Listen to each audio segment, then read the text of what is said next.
see an ever-changing news and computer terminology. Commodore news. Are you keeping up with the Commodore? Yes, the Commodore is keeping up with you. Are you keeping up with the Commodore? Yes, the Commodore is keeping up with you. Are you keeping up? Yes, the Commodore is keeping up with you. Are you keeping up?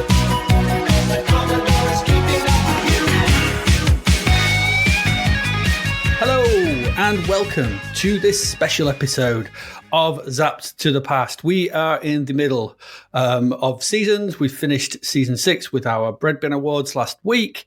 Hopefully you've all listened to that and you've gone, oh, what were you thinking of? Yes, you were right. There were barely any good games last year. They'll all agree. They'll all agree. They should do. But hopefully you have. Although probably people go, Creature should have won best game. Creature, what are you doing, man? What you playing at? But there you go. So we're taking a break. Well, couple of reasons. We're obviously just taking a break between seasons.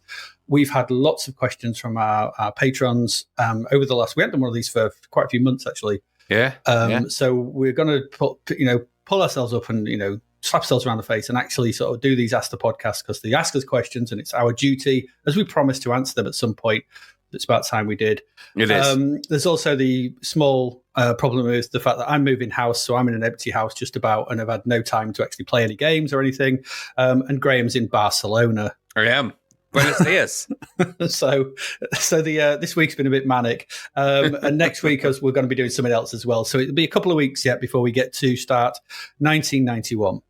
But we're going to put something out each week. You're going to bear with us. Yeah, you're going to hear from us. We've got stuff planned for next week as well. You're going to have stuff. Yeah, but for this week, we're going to go through a load of questions that we've had from our patrons. Yes. And we're going to do our best to answer them. So Yes. So without further ado, let's get on with it. Let's get into these questions. So Graham, the first one comes from Mark Fletcher. It's a bit of a belated question. He says, now we're into the 90s. Well, we finished 1990, but yeah, it's very belated. But this shows you how long ago this goes back, these questions.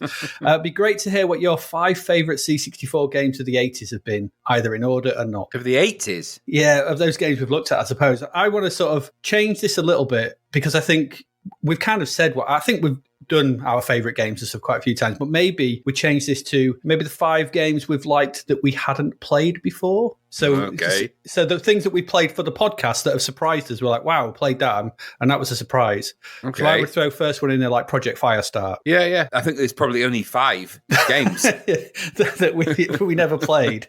Yeah, I'm still trying to think. I mean, Retrograde is just on the cusp, in it, but there was the what was the one with the Accolade one? Oh, the train. The train? The train. The train was good. There was the other, what was the other Accolade one as well?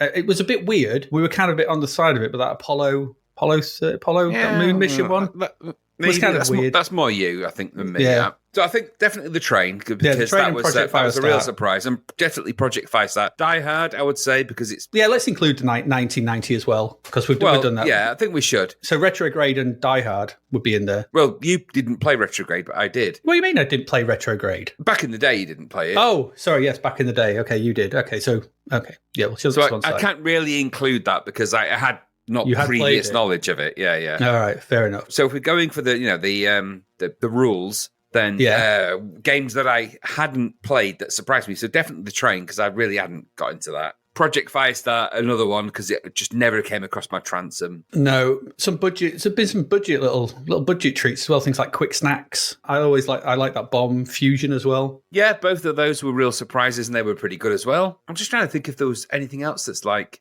I don't know.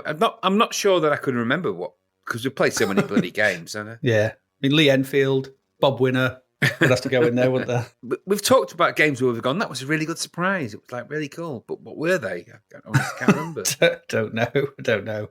Anyway, there's 5. We've listed 5. David Hearn asks us, what music artists from the Zapped time period did you see live? Did they live up to your expectations? His standouts for the era were Aha, Kim Wilde, Skid Row, and Delamitri. I think it means that we've seen since. Right. Because he said he saw Delamitri last year. Do you reckon, how much hair do you think he's got now in Delamitri when he sees them? Like, how much forehead and hair? Like, his fringe is massive. It's like, it's dangerous. Yeah. I can imagine Skid Row might be all right, but I don't know. Kim Yeah. Wilde. Kim Mild, probably these days. Yeah, I was going to say she may not be as wild as she was. No. The other week I went to see The Mission. So I've seen The Mission a few times, seen Sisters of Mercy. I've seen Adamant. Was he Adamant? He was. It was really good, actually, Adamant. I saw him in Birmingham. It was a 2-hour... He basically did the whole of the Wild Frontiers album. It was really good. Oh, that's cool. And then he did the Adamant hits that everyone remembers. It was a really good. It was really good.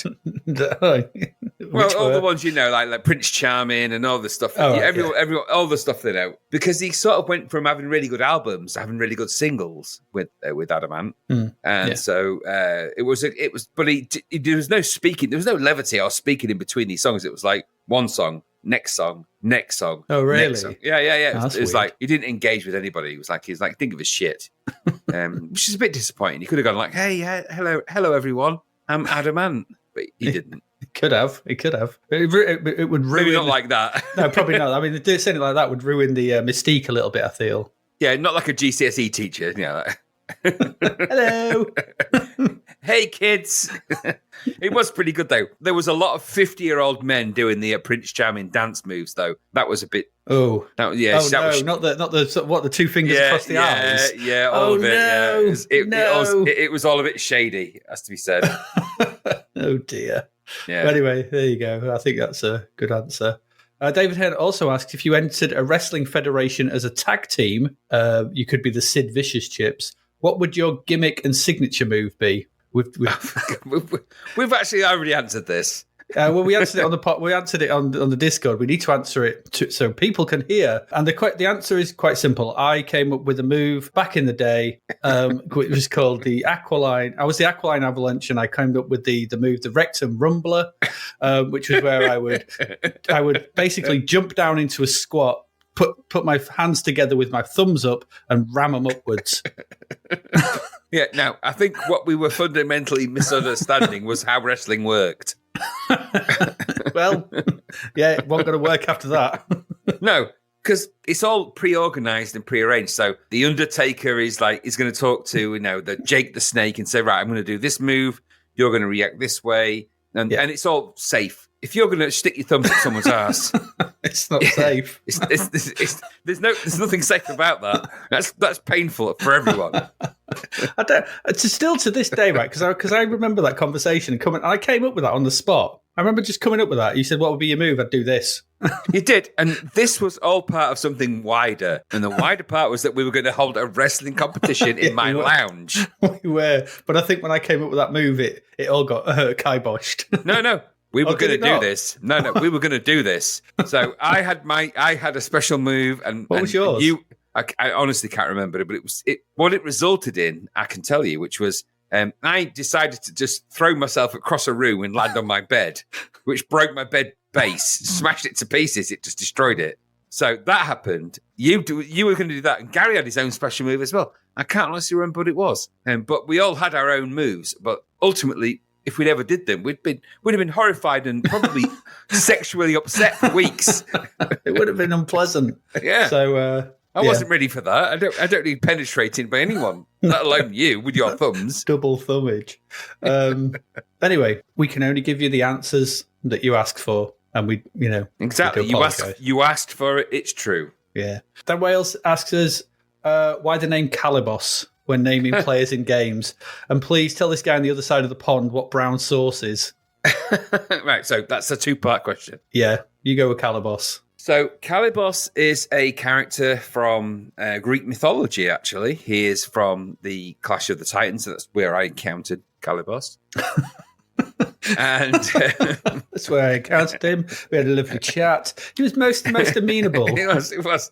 And I think he is the son of Thetis. And he is a particularly evil person. And so Zeus takes revenge upon Thetis by converting him into sort of a crazy, evil-looking, like what he actually looks like is a bit of a hairy Londoner with a fork hand. And a penchant for stop-motion animation. He has got a bit of a hook back. But anyway, so I don't know why, but at some point in a conversation between Adrian and I, many moons ago, we were talking about the Choco-Block music, which we actually use for the triple treat. So, Choco-Block. And I said, wouldn't it be hilarious if that was like Calibos, like just running towards the screen like Calibos.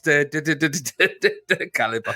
Anyway, that, which is basically hard to explain, led to why we use Calibos. Yes, that's it. That's all I need to say about that. Yeah. And brown sauce is basically ketchup, but brown and with a more tangy flavour, which I don't like. So do you not like brown sauce? I can't stand brown sauce. And I'm a barbecue sauce fan. What, you don't like? Honestly, you don't like brown sauce? I do not like brown sauce. I like Gary. No. It's a revelation. Holy shit, that's a revelation. Did you not know? Yeah. I've never liked brown sauce. I mean, brown sauce, it's HP sauce, so it's basically a vinaigrette sauce, isn't it? It's got a bit of a tang. But I didn't know you didn't like it. That's crazy. That's why I always turn down a sandwich at Gary's house. Holy shit. So there you go. Lee Dove asks, this is inspired by someone who read comics while games were loading from tape. What did you do while games were loading? They used to make a cup of tea and read other magazines or books, which I think is probably what I did. I probably read Zap. If it was the music, I'd listen to the music and wait for the loading screen to load, because if it was the ocean, even though I'd heard it a million times, I'd always listen to it like, oh, it's so good. Yeah, probably. So it's easy to think of it just being the ocean loader, but there's also Nova Load with that kind of that kind of angry, fucking crazy sound. And then there was also so you'd get the Nova Loads, and that would lead to things like Frank Bruno's boxing. Or US Gold. Yeah, it was US for Gold. Spy Hunter. So you had the Spy Hunter, but it was for Frank Bruno's boxing. It was Living on Video, wasn't it? Oh, it was, yes. Living on Video, yeah. And I just remember being blown away, thinking, this music sounds really cool. I wasn't really sure of the origin or anything else. So I used to sit there and listen to that. However, I suppose the opposite of that is things like Wizardry, where I remember loading it and then thinking, it's never loading. It took forever. And it was on the back of some crappy copy. This wasn't original, so it was a crappy copy on tape. And then out of the blue, after what seemed like about a million years, it was like... And I'm thinking, wow, that music's great, but it took so long.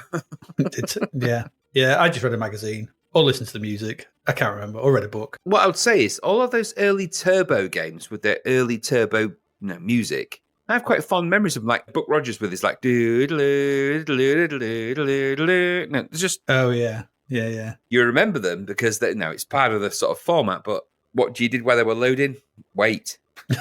Just sat there waiting patiently. Yeah, waited. Nick Bungus asks, normally I'll have a look at the games you're reviewing the week on YouTube, and I always think most of them look decent graphically, and you guys hammer them. It's true. Do you think by 1990 the graphics guys were very competent? It's more the time and effort it takes to get the gameplay and game engine working standard that's letting us down? No. No, I think some of the graphics have been particularly bad. I refer my honoured gentleman to Wild Streets. Exactly. The truth is that when you had somebody who was good at graphics, the graphics were good. And that's because they were given the time and the energy to create them. Creatures springs to mind, or Flimbo's Quest, or any of the ones that won best visuals in the bread bins. But if they didn't take that time, if it was half-assed or it was a crappy Spectrum copy, well, you got what you bloody deserved. Mm-hmm. And half the time they were just rubbish also-rans, never really that much thought was put into them. The C64 is not a complicated machine. It has a dedicated little memory area for things like bitmaps and sprites. They may not be the greatest colours or the resolution. Maybe it's 3 or 4 colours. Maybe it's, elongated pixels. But you can make good on that. And games like Deliverance and, the Stormlord games and a few others. Yeah. They kind of deliver on that kind of look. They're all they all operate under the same parameters. There's only so many colours and so many resolution you could operate, even with raster splits and all the rest of it. And you could make good on that. And games like Creatures, and later down the line, of course, things like Retrograde and other games that have lots of colours and sprites and stuff like that. They make good on those kind of things, but lots didn't. And when they don't, it's rubbish. It's like monocolour sprites or 2 colours or a sprite with a crappy background and crap bitmaps, and it's just rubbish. So yeah, there you go. It's not one or the other. It's just technical skill about certain areas. He also asks a question for both of our skills, Graham. With my game design knowledge and your looks, we should, and Graham's C64 development knowledge, and all your other knowledge of all things C64. If you guys were going to design a C64 game today, what do you think you'd come up with? And if it's not a 2D side-scrolling shooter, what would it be? Well, I'll tell you what it wouldn't be. I wouldn't go for a side-scrolling shooter, I don't think. Not in the C64, because generally speaking, the games that we've really liked have all been kind of... and I don't mean that we've really loved, but the games we've liked have all been kind of single-screen puzzlers. Yeah, I think that's what I'd do. Yeah. So I'd go for something like that, and maybe a soccer band type puzzler of some description. No, I'm not saying that's the de facto rule, but single screen, something to solve in the screens, a bit of fun added, and really good music, because the music is the key. Yeah. So, I think if you look at the games that Carlton Hanley's made, the puzzle games, the Million Molly and the other couple as well, the Picross one and the other one, I can't remember the titles in my head. Sorry, Carlton, I can't remember the titles. But those we played when we sort of interviewed, we shared a chat. Those are the sort of things I'd be looking to do. Yeah, because I think they work really well. He's done Million Molly, Molly and Millie, Millie and Millie, and Molly and Molly. And Millie, and Molly Millie. Millie Molly and. So, but there is mileage in keeping it simple and addictive with puzzles. If I'm going to do something more elaborate, so side-scrolling, stuff like that, I'm going to do a shoot-em-up, because Armalite proved that the C64 is more than capable of doing really good shoot-em-ups. Could I go for a Last Ninja type game? Maybe, but you know what? There was a niche thing about The Last Ninja, and it kind of had its moment. And you can't repeat those things. You know, The Last Ninja was a game of its time. You can't repeat that. They tried with was it Vendetta and Last Ninja 2 and 3, which we haven't got to 3 yet. No, but it sort of doesn't work, because the kind of formula it's nice, but the formula isn't there. Original, like, cool games that make you want to play them again. You need kind of a Braybrooks and you people like that have the eye for that. The Whizballs and the Jovial Jops and the people like that, and the sensible guys. They had an eye for that kind of game. Something simple, polished well. I don't know. And always, I think maybe an IK Plus, because, Archer McLean, just the guy was gifted. So I don't know, something like that. Fighting Whizball / puzzle game. Puzzle side-scrolling. Armalite type. Game where you pick up objects with your arse. Yeah, Usagi Yojimbo. Usagi Yojimbo is the other sort of template that I'd probably do. I think if I did anything, it would eschew random spawning enemies constantly. It wouldn't have any of that nonsense. It would be designed. Yeah. There we go. That's that one. Just before we move on to our next question, Graham, I just thought you'd let you know that Rob Hales bought us a Ko-fi. Nice of him, innit? What a nice guy. Thank you, Rob. Thank you. We'll drink that coffee. Indeed, we will. He said he's only recently got into the podcast. He's busy playing it through from episode 1 and he's loving it. Bloody hell, episode 1. You've got 167 episodes to go. Enjoy. Yeah, that'll keep you going for quite a while. And all the bonus episodes and all the other stuff. It adds up to hundreds of hours of you've got a lot to get through. So thank you very much for that, Rob. I really appreciate it. Yes, totally. Hope you're enjoying this episode as well. Yep. Back to the questions. Dr. Goggles says it's probably too late now. It's never too late. It's never too late, Dr. Goggles. With your music production skills, did you ever consider creating your own theme tune, jingle for the podcast, instead of using the Commodore one? We did, didn't we? We didn't. We were going to do a mashup at first, weren't we, of tunes, but it didn't come together, did it? It didn't work, and it was obvious, and it was a bit cheesy, and I was like, no, I don't want to go like, another visitor, stay a while. And then that sort of, and that would have been a bit like, and this isn't cheesy, and I don't mean to sound like it's a bad thing, but Pop Collaborating Listen. Because they've got the intro to Pop Collaborating Listen, which is a great podcast. Theirs is a kind of a suitable mishmash of the music they talk about, and it would not have worked for the C64 because it would have been like, then it would have got boring. So when we were looking into the different music for it, I came across the advert, which is an Australian advert for the C64, and I was like, actually, that could work. Yeah. For what? Because, are you keeping up with the Commodore? It kind of works. It's a bit quirky. It's copyright free. So I thought that, and I thought I could have made something easily. I could have done something. No doubt about it. But I actually like the fact that we use something that's recognizable out there, and for our specials and things like, the Golden Breadwins, we do our own thing. And I quite like that about it. So, and that kind of became the thing. And I was like, actually, that really works for us. So, yeah. And it just became a little bit of our signature tune. So, it's about the Commodore. It predated us. It just fitted. So, have I been tempted? Yes, but it would never work the same, I don't think, now. No, we've got our sound now. I think it'd be weird if it started off with a different tune. Yeah, and weirdly, right? So when I create the production for the podcast and I get the sound of are you keeping up with the Commodore? There's a specific moment when it goes, beep, when I have to time that perfectly for your voice to go hello. And I'm very picky about that. And you'll notice if you go back and listen to all of them, it goes hello. At that exact moment, it has to be that. And I spend quite a while correcting that in myself. So, no, it's crazy. But you know what? When it comes to certain things like that, I'm very picky. Yes, I know. Ebsy7508 asks us, here's a question. If Zap had not dropped the Amiga coverage and turned into a children's comic, could it have carried on for as long as Commodore User did? Well, Commodore User's already... Oh, well, no, Commodore User's back with Commodore Amiga, isn't it? Yeah. I suppose, maybe, probably. I mean, it does die and then come back in 1991, which is interesting. And it does change very, very markedly, the layout and everything towards the end. Commodore format went for, 93 or something like that? I don't know. Would it have been the same if it had just started covering Amiga stuff? Probably not. No, I think that the tragedy is it should have. The tragedy is that there was enough celebrity and mileage and characterization, and the magazine had a format. And that format should have been perfect for other types of game. It should have worked. But I think there was a bit of a quirkiness about 8-bit. You had the right reviewers at the right age with the Rignals and pens, and they never captured that again. It's a bit like, I have to say, and it sounds horrible, but it's a bit like the Top Gear format. You know, everyone remembers it for Clarkson and for James May. Do you mean Hammond? I mean Hammond. But everyone remembers it for those people. And even when they did the Grand Tour, it was basically everyone was watching it because it was like Top Gear Light. And the format worked. And the format in those early days of Zap really worked.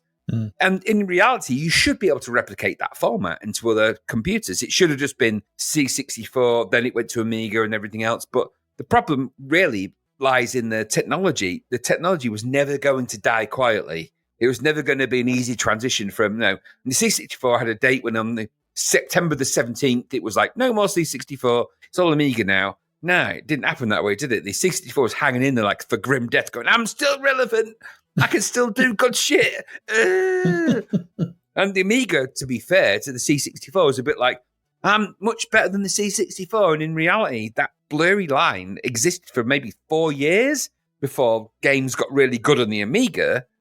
Circa Turrican 2 and Monkey Island, and games were struggling on the C64. And we've seen that happen, but that in reality, the worst thing they ever did at Zap was merge the two. They should never have had a C64 Amiga kind of variant because it always made the C64 look crap. And that was their core audience at the end of the day. People that originally bought into Zap were the C64ers. Maybe some of them upgraded, but a lot of them didn't, and I think it bit them in the ass. I think it did. Maybe. David Hurd asks another one about Zap. Given the staffers at Zap change, do you realise that by the end of the podcast, you will probably have reviewed, endured, survived, pick one, more C64 games than anyone else on the planet ever? How does that make you feel? And when do legal proceedings for damages against Ocean begin? It feels a bit odd. If it's something 4 years ago, I would have probably gone, that's a crazy undertaking. No one's going to do that. If you'd have told me that now, if I look back on that. I don't know how it makes me feel. It's just a bit weird, isn't it? It's like, I have played a lot of C64 games, and I just feel like, I honestly can't. You are such Mr. Non-committal. I don't. Well, what do you think? What's your emotion towards it? My emotion is that I had a cherry-picked idea of how good the C64 games was based on the same cherry-picked idea that everybody had. Yeah, true. But the reality is that those cherry-picked games were good. Everything else was crap. The interesting thing is, as well, is that because I think if you look back to back then, you and Gary were getting so many games through your sort of sharing and discs coming in and out, and you had so many games coming in that you probably looked at a lot of these games because they were coming in, but they probably got loaded at once and then just erased from memory. Like, true. Whereas I never did, sort of thing. So to me, it's been a proper voyage of discovery, and the sea has been mostly brown.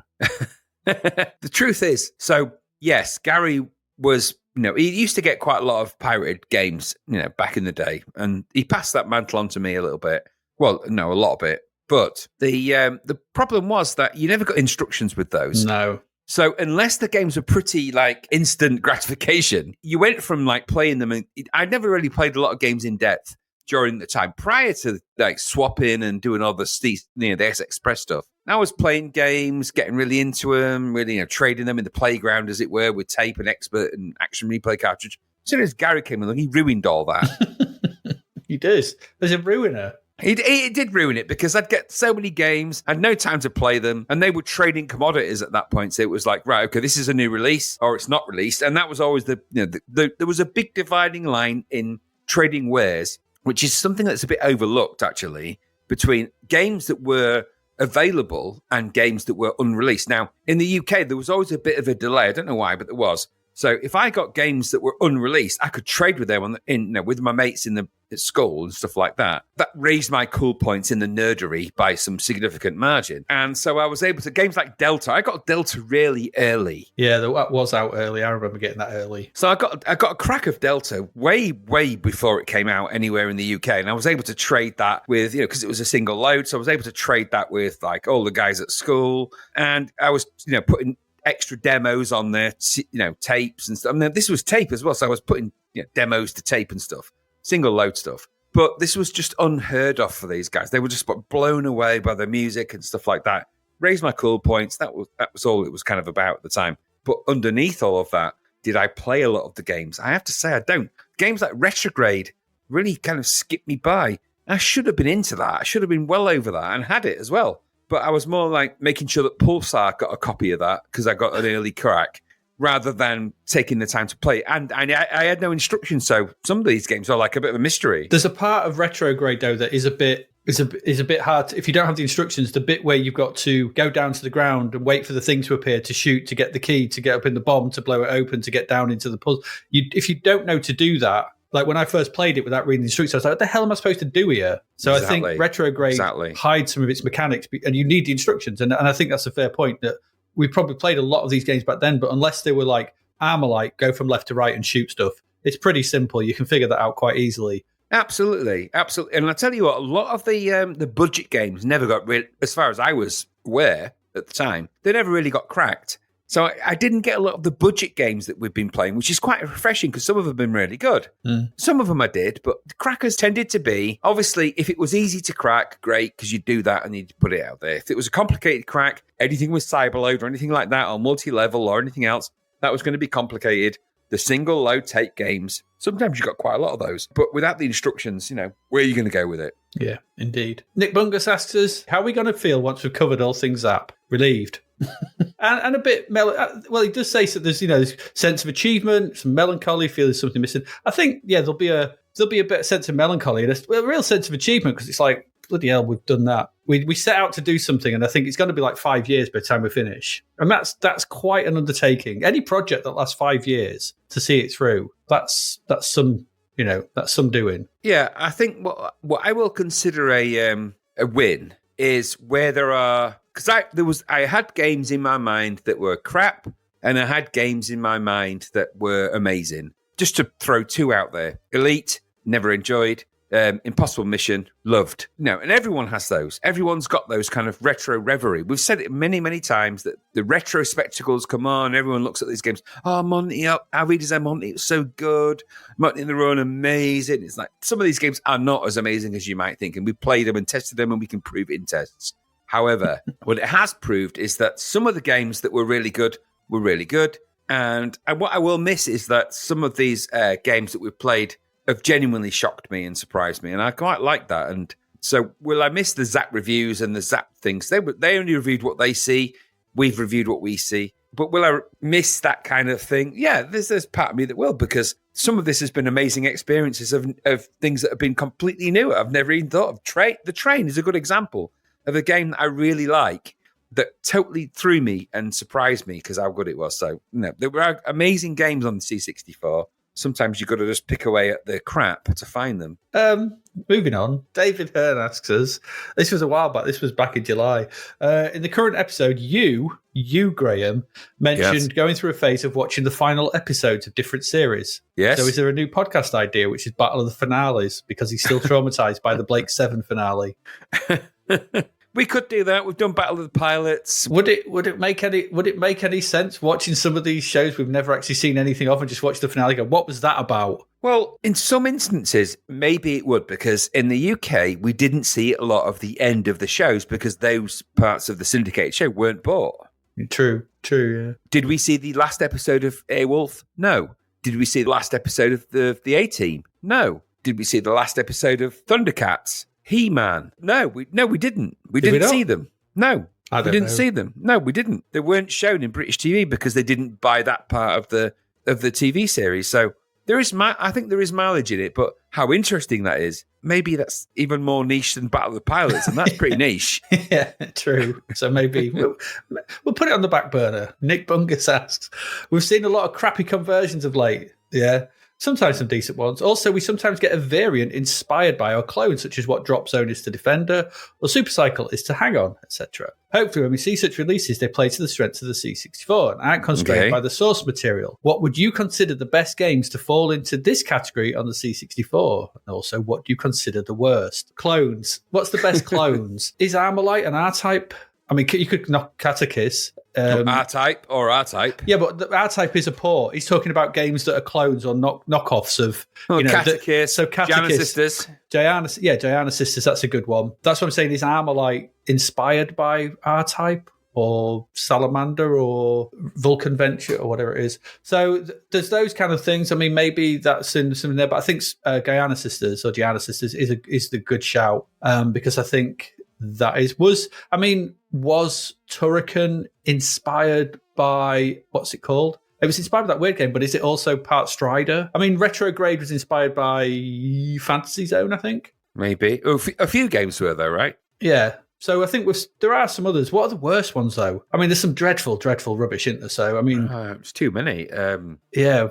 My mind always goes blank when I think of the worst games, and it's because it's like an overflow. A good game is Wade Exploding Fist. Wade Exploding Fist is a Karate Champ variant, isn't it? And that's a much better version of that. Karate Champ was crap. Yeah. I'll tell you what was crap was all the really, really rubbish Kung Fu Master knockoff rubbish we've seen where you walk along and kick and stuff like that. Wild Streets is an example.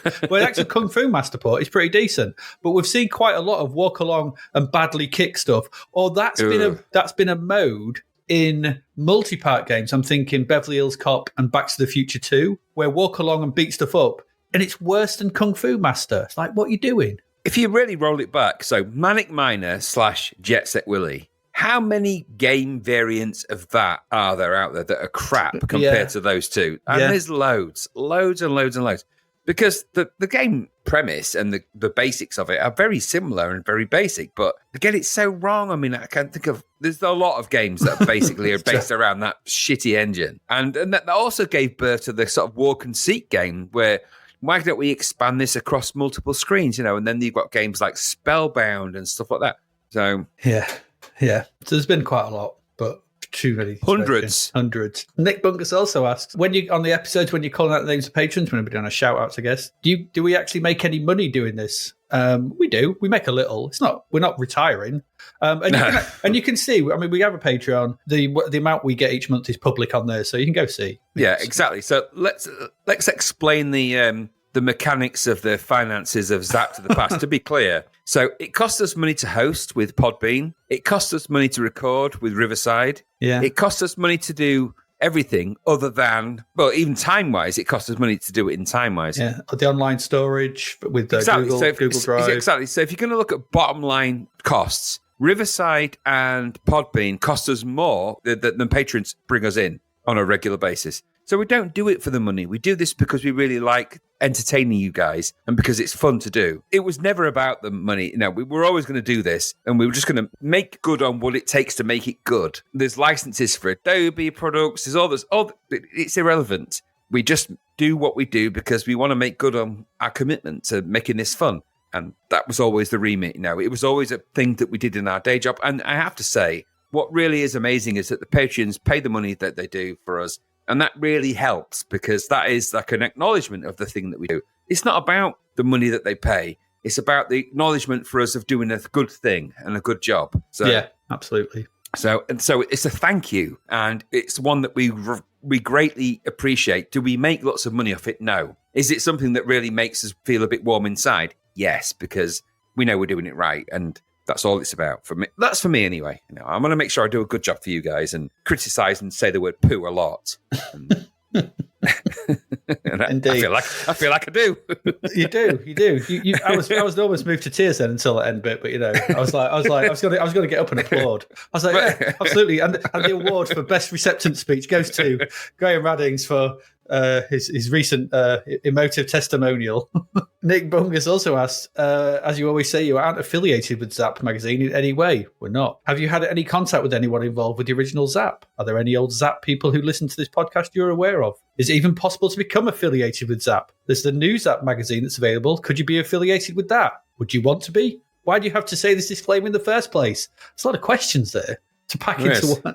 What was the first one? I don't know. Right. I'll say it for this, right? When we first started off the podcast, we weren't sure whether we were all right just doing what we were doing, and whether, because we knew the new Zap was coming out, we didn't want to tread on people's toes and things like that. We actually got in contact with Chris Wilkins, said what we're going to do, and he's like, that's fine. Because he's very cool, by the way. Yeah. And so because we were like, we're not endorsed by the title of the podcast is a bit of a play on words, but it's not using the double Z, so it's fine. It's just using the word Zapped. And so, no, but we just wanted people to realize sort of thing that this is our thing. But because we're using Zap as that, that basis for the games, it was a kind of tie-in like that. But we've never had any problems with it. I don't think we'd want to be affiliated with anything, because I don't want to feel that we can't say what we want to say, that we speak our minds about the way we see certain things and the weirdness that sometimes happens. And I wouldn't want to feel in any way that I couldn't say that, if that makes sense. It's a declaration of independence. We are not affiliated with Zap magazine in any way, so it's not like we have anything to do with it other than just readers. It's a declaration. We know it's not like it's not like a disclaimer, like we're going, and we won't do this and we won't do that.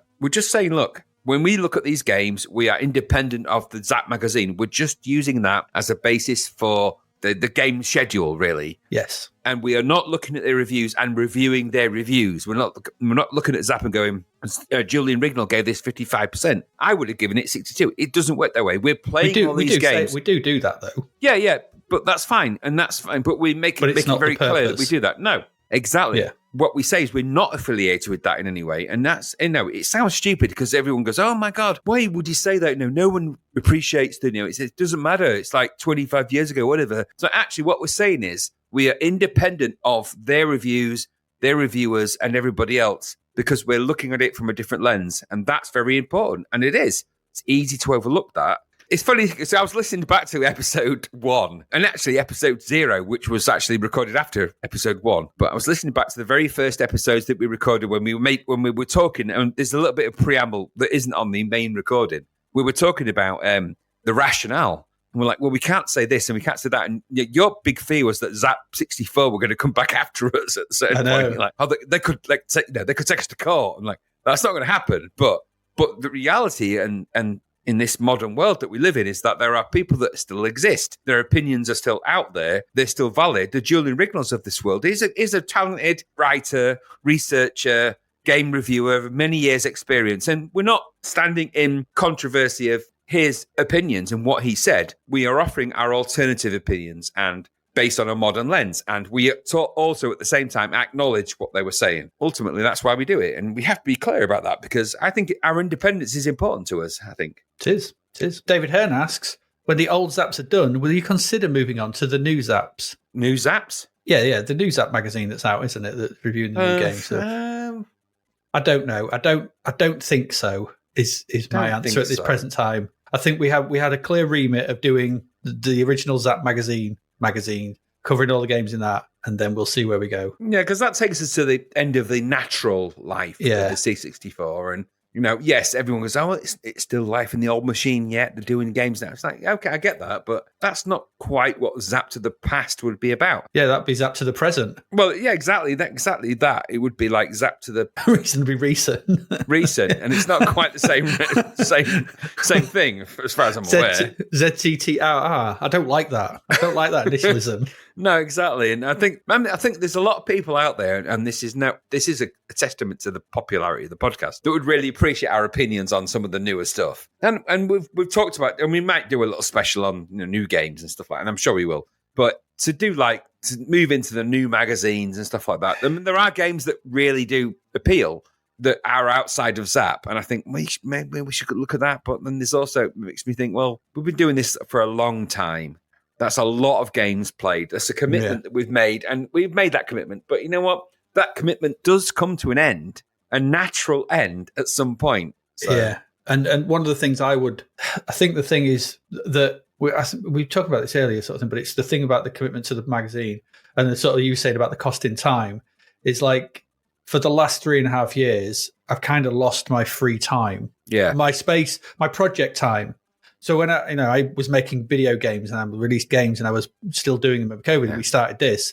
That project time, this podcast has taken that. And that's I'm not decrying that. It's a choice I made and I'm enjoying doing it. And don't get me wrong, that's not saying, but as a creative individual, this is creative, but I have passions that, to do other things. Yeah. And I think the thing I would like is that project time back. Yeah, I'd agree. I mean, I'm ultimately at heart, I'm a bit of a musician.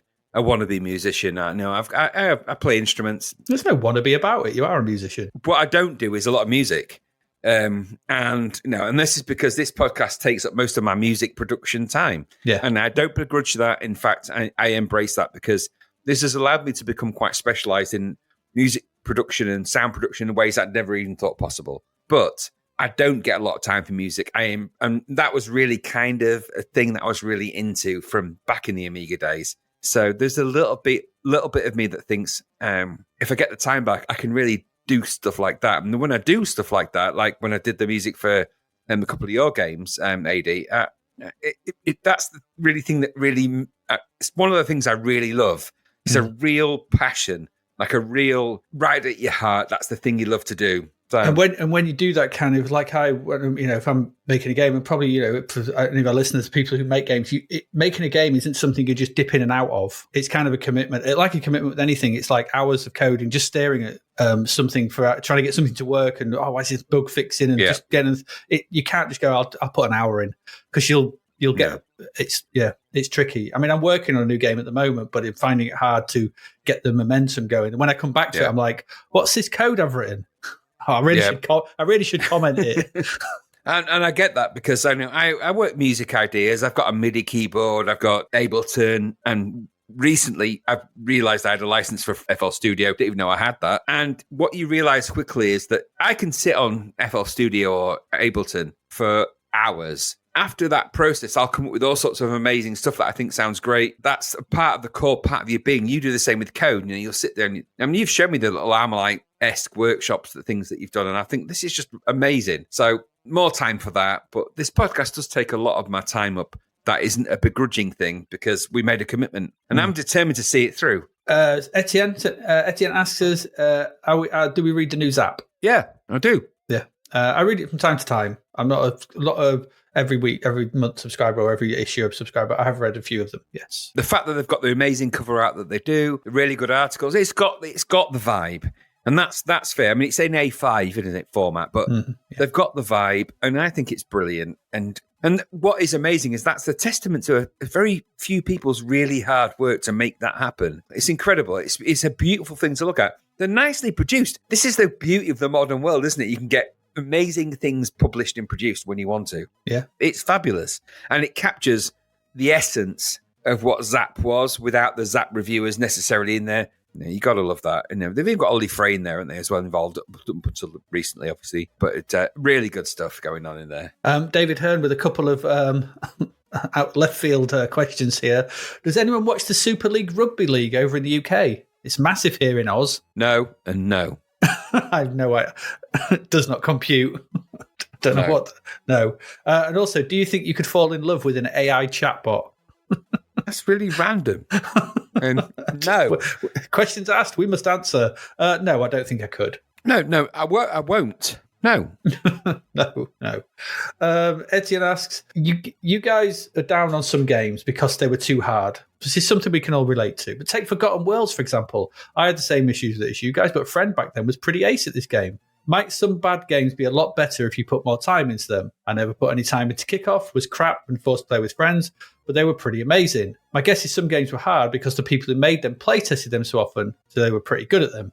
Now, as you already put a lot of time into this podcast, we can't expect you to practice the game for hours during a period of 1 to 2 weeks, but using your imagination, could some hard games become playable with practice? If you bought such a game, you're kind of forced to. Maybe, yes, there are some hard games, but I think that in the lieu of this podcast, one of the things we found is that the hard games are not hard because for a lot of them are, well, Forgotten Worlds, I just thought was uncontrollable. And I put a bit of time into that. And I've explained my reasons why I didn't like Kickoff on the Amiga. It's a stupid control system where you kick the ball in front of you and run off in a different direction. No footballer does that. So, to me, sure? that's just inconceivable. Yeah, I've watched Grimsby Town play. Even they don't do it. Me. So for me, those kind of games, I think, yeah, there are some games that have got. So a game should be controllable. It shouldn't be. You shouldn't have to fight in the controls. They should, welcome you in, and a lot of games do that. We found that really recently with Midnight Resistance. Midnight Resistance controlled really well. It managed to, port over a rotational joystick control system and make it work with a single joystick and a button. These things can be done, and they can be done with a little bit of thought and time and effort. The Forgotten Worlds one, where you held down fire, or you pressed fire, or you held down fire and then moved it left to right to spin, meant that every time you were firing, moving left and right, you span, because it wasn't factoring the fact you were holding it down. And so that made it, for me, unplayable. So I don't know. I think that you need to have good controls, and I think that's something that a lot of the games really do suffer from. And so I stand by our comments on them. Yeah, I agree. Nick Bungus asks, would Whizball be a better game if you always started with the first power-up and totally scrapped the initial spinny control system? Yes. No. Oh, I disagree. I think it would. I hate that beginning sequence. No, you need the beginning sequence because it's part of the journey of Whizball. Okay, maybe. I think it'd just be better if you could control your left and right bounce. I don't mind the bounce. It's just being able to control yourself going left and right. No, it's important that you realise that you're not in control until you are in control in that game. Fair enough. Nick Bungus says, would you say on a weekly basis, do you guys talk to each other more than your partners, spouses? Yeah. Yeah, we probably do. Whether it's via WhatsApp or on the podcast. Well, to be fair, I don't talk to Adrian's partner a lot. And I don't talk to Graham's partner or Graham's spouse a lot. If that's the question. Not sure we've answered it properly. But no, do I talk to Adrian a lot? Actually, in all fairness, in the week, probably not as much as you might think I do. And the podcast is not emblematic of our general conversation. We talk on the podcast for maybe a couple of hours on a Thursday night when we record. Outside of that, it's pretty much WhatsApp messages and stuff like that. It's very rare that every now and again we'll have a conversation. Already he'll come to my house, or we've been to Adie's house on a couple of occasions, but we'll go and have a bit of social and stuff like that. But they are the exception to the rule. The reality is that most of the communication between Adie and me, and sometimes Gary as well, is via WhatsApp. Yeah. If there's a genuine thing that we need to talk about, like a thing, then I'll ring Adie or Adie will ring me. If it's about, oh my God, the microphone wasn't working and there's been a problem or something like that, then obviously. But other than that, what you hear in the podcast is what we record. And just for clarity and for the avoidance of doubt, there is 99.99% of what we record is in the podcast. The grunts, the snorts, the coughs, the wheezes, the lip smacks and everything else. Obviously, they get removed, but the hand rubbing and stuff like that. But those things do get removed, obviously. But everything else that you hear, it's very rarely edited unless there's a real precedent for time for a reason. So and I'll give you an example. If the podcast goes over 3 hours, so if it's 3 hours long, then that affects our video production capability to an extent. Yeah. And that makes more work for Adie. And though Adie is happy to do that on occasion, it's a big job. So sometimes there'll be parts of the ahs, grunts and whirs and all the rest of it. And every now and again, there might be a conversation that we have or a little note that we have that has to be removed. And it's generally speaking, it's more out of noise, grunt and everything else. Once every 10 episodes, maybe 20 episodes, it might be something that we talk about that is probably better that we can phrase it in a better way and maybe just remove it. But it's very rare that happens. Very rare. Nick, he also asks, design Zapped to the Past, the C64 game. I'd go for like a Frankie Goes to Hollywood type game, I think. Yeah, well, he says, I expect a Gulliver's level, dog egg power-ups and Gary Lineker, end of level Guardian as a minimum. exactly. What you need is an erratic platform for encountering stuff. So that's Frankie Goes to Hollywood. Yeah, I would set the entire game in an like House of Leaves in an ever expanding sideways egg pub, and you'd have a Gary sprite that you could slap. Just didn't need gain points for no reason. You could just, if you needed energy, you could just slap him. Yeah. You're trying to go round sort of thing, and all the little mini games are basically the crap games we've played. Exactly. You could build up a bottle of brown sauce. So there's a brown sauce bottle. The more brown you collect, you get like ultimate brown sauce, and you go full brown. There's mileage in all of that. I think we could do that. Somebody could do that, not us, because I'm not coding C64. No. David Hearn says, "What games have you played for the podcast that you missed back in the day that you would have loved, apart from Hard Driving and Bob Winner? The Train and Project Firestar." I think that's kind of what we answered at the beginning. And I also say this: there are some games that I gave lip service to that actually were way better than I acknowledged at the time. Retrograde is one of those. Armalite, maybe to an extent, because I knew it was good, but how good? Well, I didn't play it for long. I was just like, does it work? Were you a big fan of Usagi Yojimbo back then? Yeah. I mean, that was the game to get as well. Getting a working version of Usagi Yojimbo was the trick, because that was the trade. There were some games that had real tangible trade quality. That was one of them. And I'll tell you, the other one was Rocket Ranger. My God, that game... If you had a working version of Rocket Ranger on the 2 discs and you could trade that, and I think the crack it might have been a Eaglesoft crack originally, and Defender of the Crown was similar. Goodness me. If you could trade that, it was like trading gold. It was like, in the C64 cracking world, there were some games that really resonated. Some games you could bury on demo discs, as you say, because if they were single load, you'd get 2 or 3 demos and then you get a demo disc. This is prior to the big sort of multi-load demos that came out, the big multi-load demos that there were, the mega demos. So you'd get the one-hit demos. Science 451 always did a lot of good demos, but there was always a good game crack quotient to them. But every now and again, you'd get a Zap McCracken crack, or you'd get and it was often Eaglesoft stuff. You got the really good stuff was the Eaglesoft stuff. It was from America. It was cracked pretty early. You could trade it. It was trade gold. And there's a lot of games that we've played that fell into that. 2000 DC asks, as someone that has tinkered with audio recording for YouTube voiceovers, I'm interested in what gear and audio processing you use. I remember you said you use Riverside to produce the podcast, but do you use Audacity or similar to help? You must be commended, Graham, for the quality of your audio. It doesn't seem like it's something you've done professionally in the past, and many podcasts have terrible sound and mixing. I take it very seriously. He does. He really does. So first off, I take the audio quality of our podcast very seriously. So that's the thing number one. Number two is that I use a good microphone. I've got a Shure. I've got the USB version of the SMB7, but you've got a Blue Yeti. So secondly, we record on Riverside, and the audio quality is very high, 48 megahertz. Really good quality. So we record higher quality than we output, which is always a thing. If you're going to do high quality output, you record much better quality than you actually encode. Mm-hmm. After that, of course, is you get into like the nuances of the quality and all the other crazy stuff. So I work with exclusively uncompressed sound code. So it's all WAV files, totally uncompressed. And I use Audition for all of the post-production podcasting stuff for this. One, because it allows me to use a polywave. By the way, if you don't know what polywave is, that's where you create a bi-wave version of the audio, and then you can scan that for variances, and you can do things with that, which is kind of incredible. So I use a polywave variation, and then after that, I also run a few other processes, Zapped to the past magic processes, which is what it says in my macros. The long and the short of it is that in actuality, I actually normalize the audio, normalize the audio, then silence the gaps, then compress those gaps a little bit. And so the pace that you hear the audio in the podcast in the final version is not the pace that it was recorded at. It's completely different.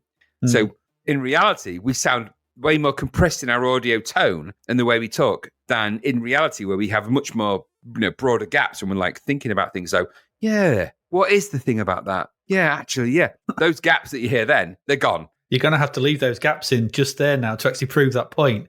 If your auto system picks those gaps up, that point is going to make no sense. So I run a process over our audio, which actually scans the talk pointer that scans the audio between AD and I and identifies where there's silence, and then removes the silence if it's over a certain space and certain time. And it's sometimes you think it's like something you don't even hear. If I was to publish the non-version of that, it would drive you crazy because it's like, hello, yes, great.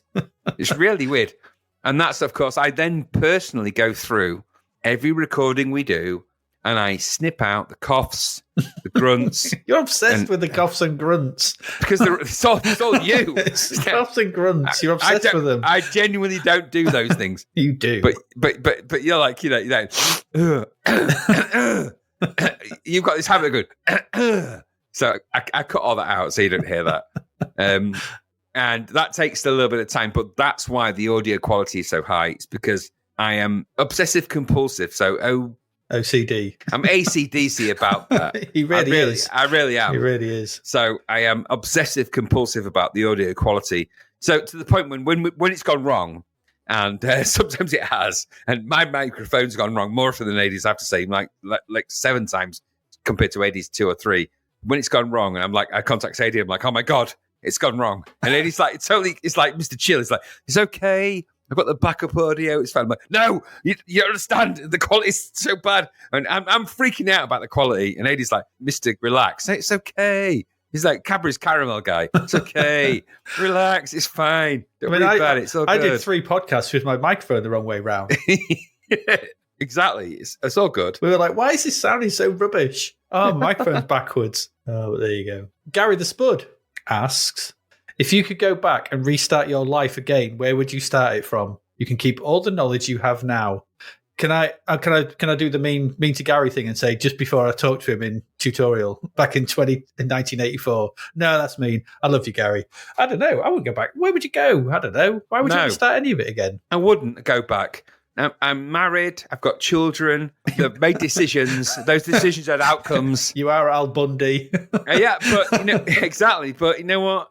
Would I go back and would my decisions change that? No, because I've got children and a wife and yeah, I'm happy where I am. So. Yeah, exactly. I love those things. Would I go back to like when I was 45 and these things happened? No. There are, there's key events in your life when you think, I wish I would have known now what I knew. But, in reality, that it's an adventure. It's all an adventure. So now. I'd go back to 11 o'clock last night and turn the hall light on so that I didn't stub my toe on the steps that were in the hallway that have left my toe massively bruised and really quite hurting quite a lot. That's what I'd do. I'd go back to that.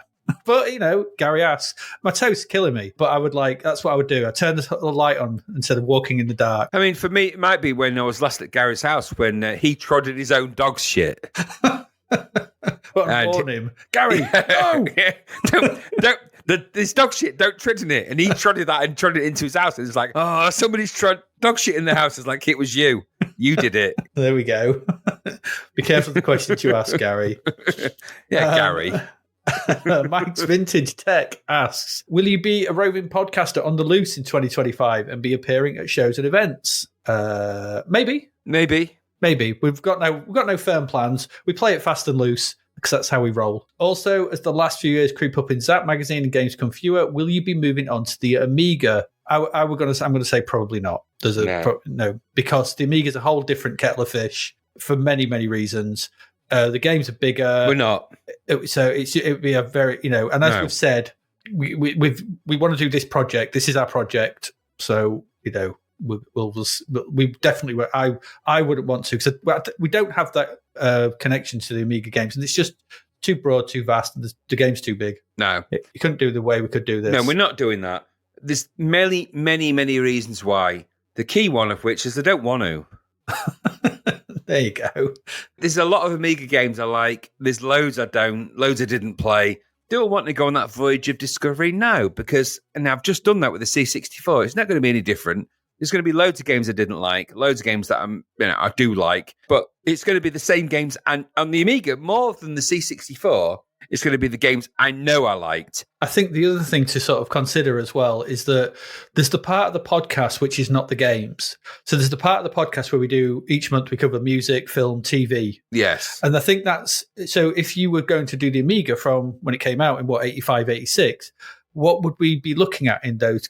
It's not just this episode of the past is not just about the games, it's also about the cultural thing that was going on in media at that time in that month in the UK. So it would just be us talking about games, and we'd get bored. I think So, but also, what I will say is this: I appreciate the fact that you, as listeners, really want us to carry continue on, to continue talking about stuff.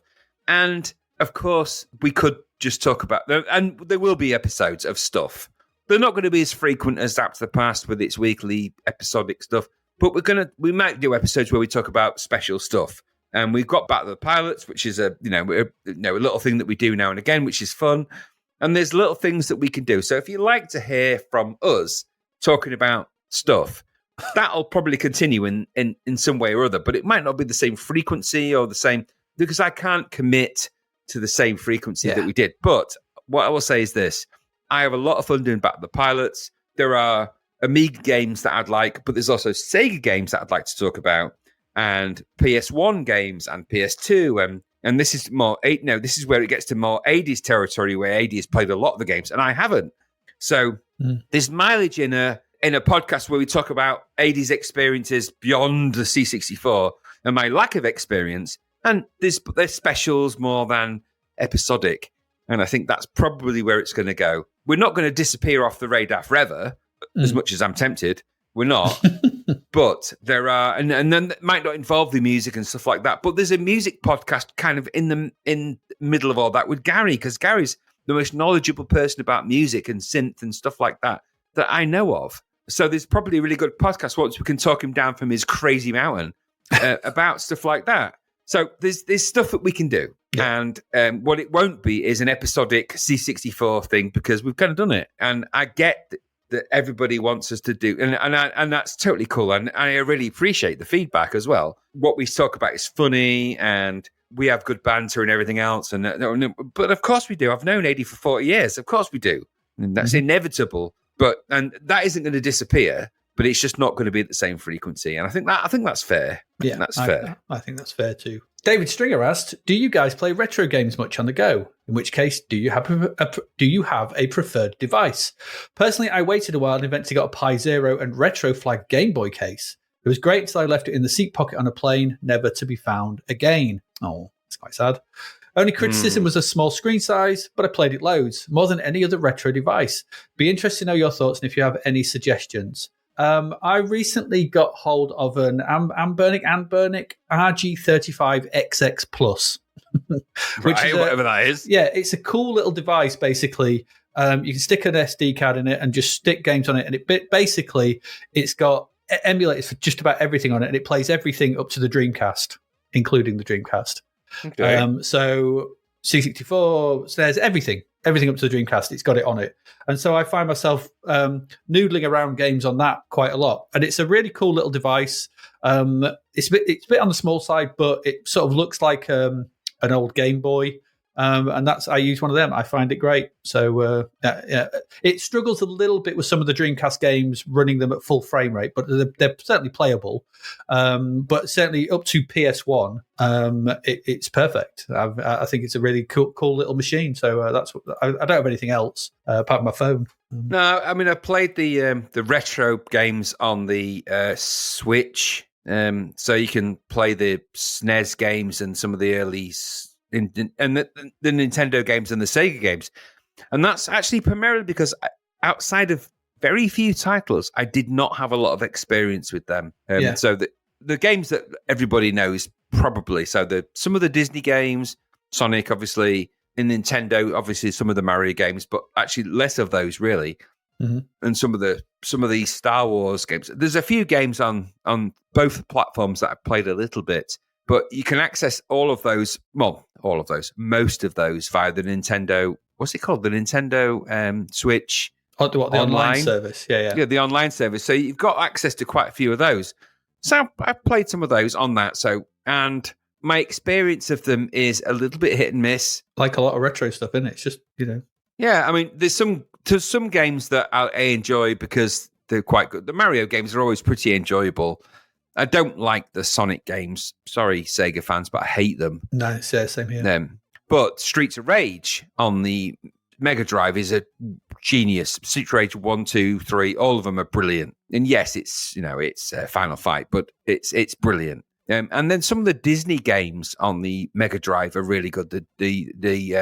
Castle of Illusion and stuff. Castle like of Illusion and stuff. Yeah, they're really good. It's easy to underestimate how good they are. The Aladdin one as well. Yeah, but they're all good. And on the Nintendo, there's a few odd games that are really good on that. So weirdly, the Lawnmower Man is quite good on the SNES. But there's games like that are quite good. And maybe I underappreciated it at the time because I never owned a SNES or a Mega Drive. And for the short time that I borrowed one, it broke instantly and I had to pay about 50 quid to get it repaired, which pissed me off.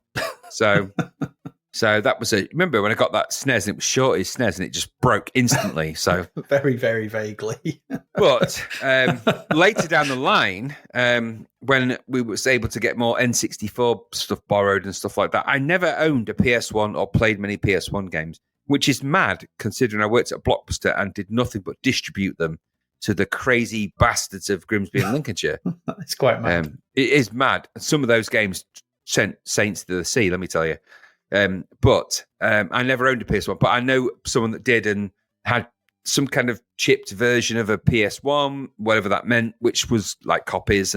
But I knew what that would lead to. And this is something that I think it's worth mentioning just because it's kind of relevant to this particular conversation is that I had contacts and stuff like that on the C64 day and the Amiga, and I never really bought a game other than the odd one or two for years. Mm-hmm.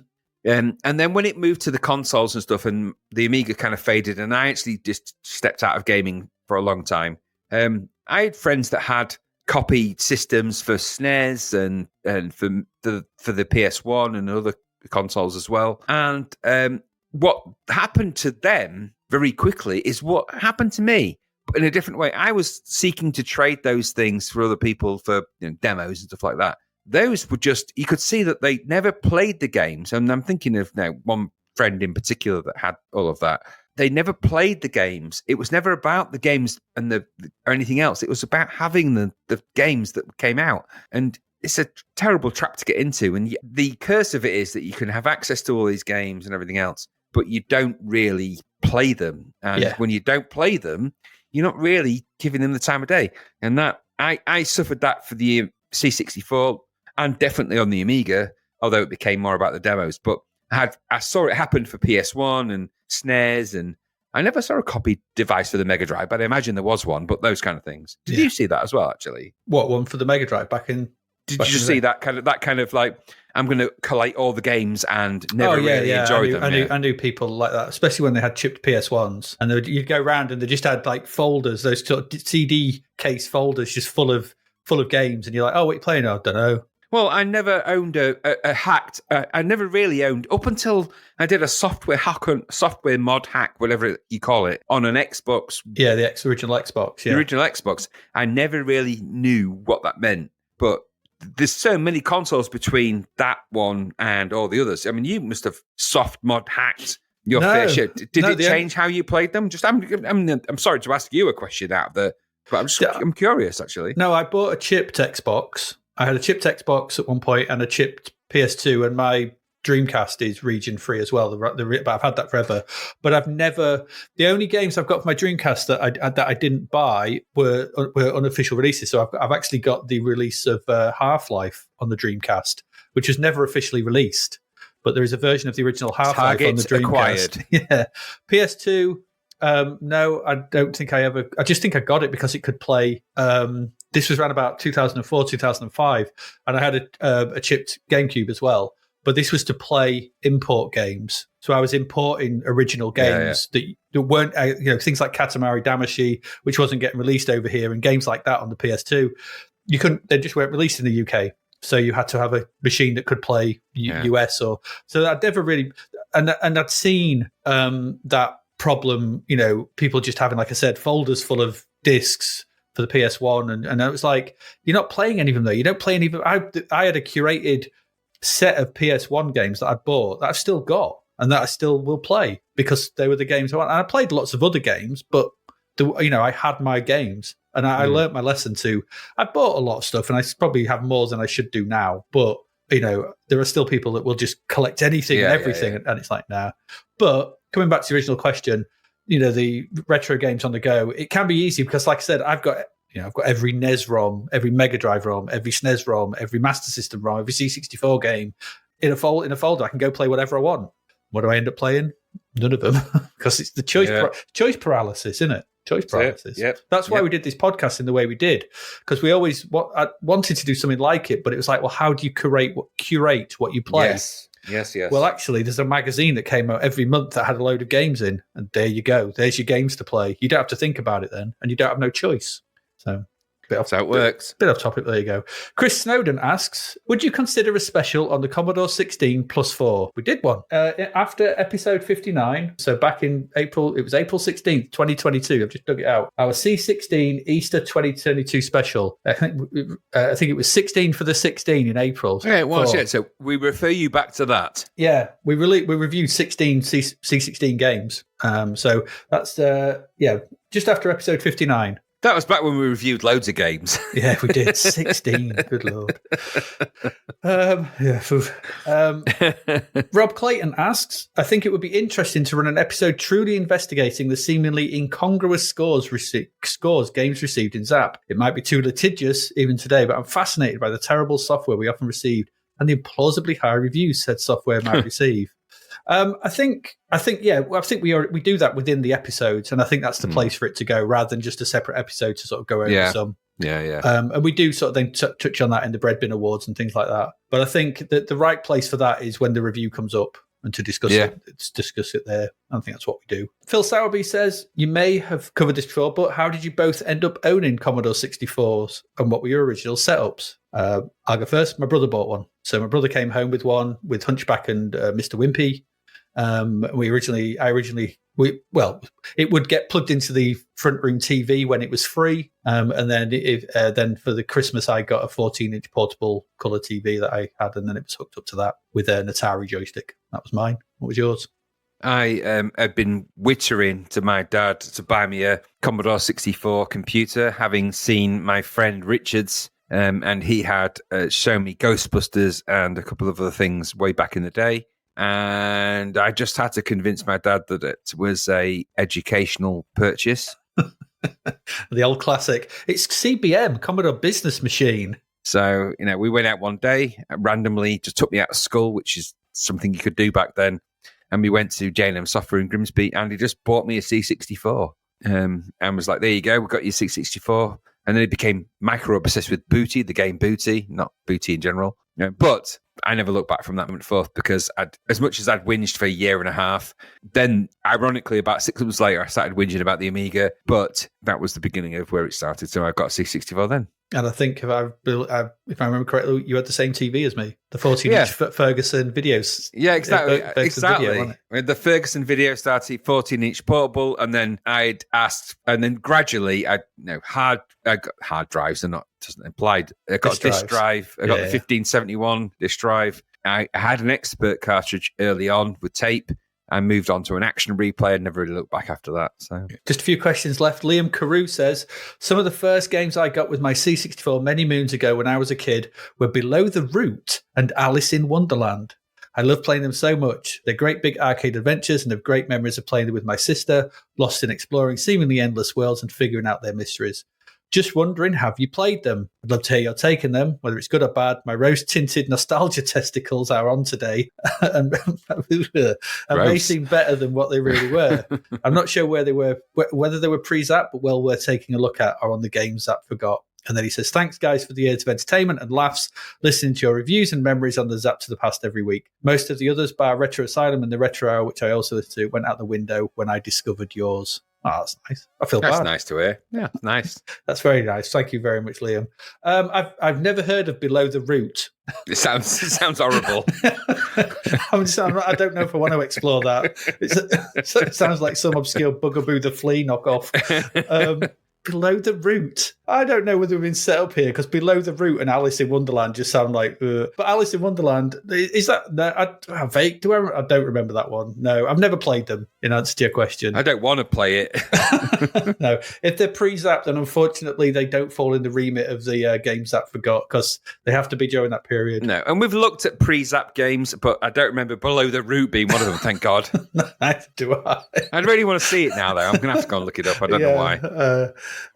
Daniel Spreadbury says, "Did you have? Did you ever have any real calamities with your C64? Spilled fizzy drinks inside it? Gave yourself an electric shock from the power brick? Tried to actually store bread inside it? Yes. It would surprise me if you tried to store bread inside yours." No, I didn't store bread. I can tell you what happened. The 1541 drive heads were always going out of alignment. And at one point in time, I had a demo party happen at my house. And the demo party involved the coder at the time for S Express, which was a guy called Paddy. We had a guy called NCQ come down, which was one of Gary's friends. Gary was there. There was Storm, which was a person called Joe.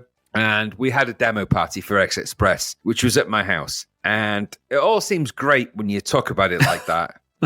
It all went crazy. It went crazy wrong in every way that it can. So... Was this the moped in the garden party? Yes. That was a moped in the garden that was locked, so it was just going in circles because the steering column was locked. There was somebody throwing up on my kitchen table and then smoothing out the biscuit bits in their throw up and drawing the gap. There was this Gary who had at this point poured 16 different drinks into his 2-litre bottle of White Lightning, and he was just drinking that, going, "Oh, this is amazing." There's a whole series of things that happened that night that we don't want to think about, but yeah, that. I have nothing to match that. I don't think I never spilled fizzy drinks inside it. I did break joysticks, and I remember. I remember finding out that you could control Daley Thompson's Decathlon with CTRL and 2 because it was port 1, and my brother had banned me from playing it. And exactly. Then I was upstairs playing it and hammering on the keyboard, and he came storming up and was not too happy. About the reason I mentioned all that stuff before is because at that exact moment, my drive heads went out of alignment. On my disk drive. So we're all trying to save demos, and it was like. It's like, just no, not now. Don't do it now. This is when I've got people over. So while Gary and Paddy watched this crappy semi-porno movie that had borrowed from the video shop, which the only thing I can remember from that movie is a woman in it going, "You can have me for 30 crowns," whatever that means. And at this point, I'm panicking about getting my disk drive back. Anyway, my mum traversed to and got disk drive back. Brought it back. She went off, and she was going out that night, so she went away. The party happened, and everyone's happy. And there's probably demos out there from that, but that was a techno blackout. It was horrible. There we go. Last couple quick ones. Mac Fletcher says, "Has Football Manager finally loaded?" No, no. We're still waiting. We're still waiting. It's at block 547, and it will remain that way forever. Yeah. And finally, Nick Bungus says, "KFC, Burger King, or McDonald's?" Burger King. Burger King. And Burger King too. Yeah. Better burgers, better fries. Yeah. Now, KFC, it's a one-horse chicken, isn't it? I don't like KFC. I've never liked KFC particularly. No. I'll have it if it's if push comes to shove and it's the only thing open at a motorway service station. Yeah. But it's the last of that trio. There are parts of McDonald's that I do like. I do like certain products, breakfast products mainly. Yeah. I love their McMuffins and stuff like that. But if it comes to burger flavour, Burger King all the way. Burger King all the way. Yep. And there we go. That's all the questions that have been asked by our patrons over the last few months. We are done for this week. I hope you've enjoyed that. That's been quite a lot of fun. So we'll probably do another one sometime, probably in the future, when we get more questions, enough questions to ask to do a podcast. And obviously when we're on breaks, whatever. But yeah, so that's been fun. Next week, again, we've not started in 1991 just yet, so there'll be something else next week. Yeah.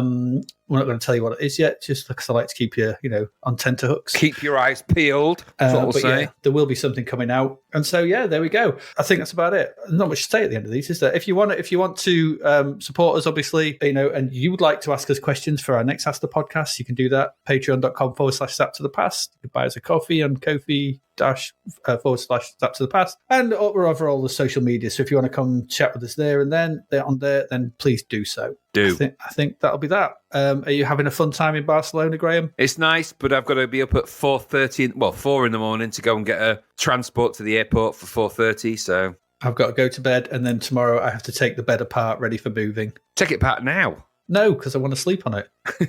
Don't. But I must. I want to sleep. Right, so that's what we've got planned. So anyway, we'll see you again next week. As ever, I have been Adrian Mills. And I have been Graham Raddings. And you have been listening to us answer the questions from our patrons on Zapped to the Past. And we'll see you again next week. Goodbye. Thank you for listening to the Zapped to the Past podcast. We hope you enjoyed our deep dive into the world of Commodore 64 games, as well as the music, films and TV from around the 1980s, driven, of course, by the issue of Zap 64 magazine published at that time. We will return with a whole new batch of games and stuff to talk about next week. Until then, if you want to listen to or download previous episodes of Zapped to the Past, and why wouldn't you, they can all be found on our website at zappedtothepast.com, as well as being available on Podbean, Apple Podcasts, Google Podcasts, Spotify, Deezer, Audible, Player FM, and, well, pretty much anywhere where we can upload them. By the way, we do always love to hear from our amazing listeners, so if you'd like to contact us about anything in the podcast or beyond, you can do so by emailing us at zappedtothepast@gmail.com. We're also active on Twitter under @ZapTother, as well as Facebook, Instagram, and most social media platforms. Just search for Zapped to the Past and you'll find us. Oh, and if you like the podcast and what we're doing, please do like, share, review, rate us. It really helps. Something, apparently. The Zapped to the Past podcast is written and produced by Adrian Mills and Graham Raddings, and recorded at Flaky Bits 2.0 Studio. All opinions expressed are those of the writers, and while we indeed love Zap 64 magazine, the Zapped to the Past podcast is not affiliated with it in any way. Stay safe, see you next time, and remember, we play these games so you don't have to.